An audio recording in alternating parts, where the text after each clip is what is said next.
kuan na ginahimo nila tanan, you know, to sa mga emergency kinahanglan dito.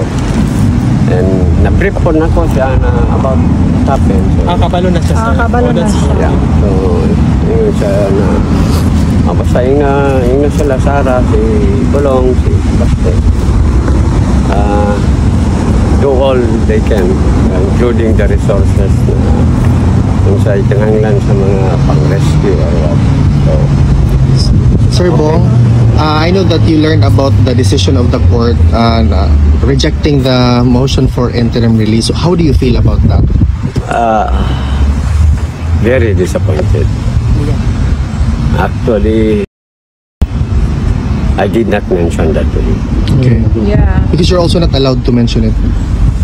He mentioned it. Oh, okay. And I said, you know, sorry to you hear about it, but I mean, he's prepared for whatever. But he's okay.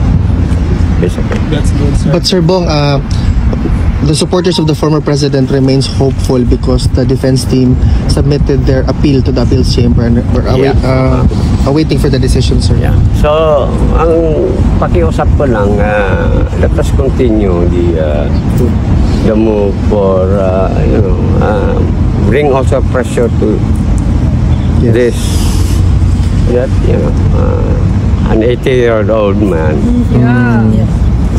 you know, It's not worth to be inside there. consider his human rights also.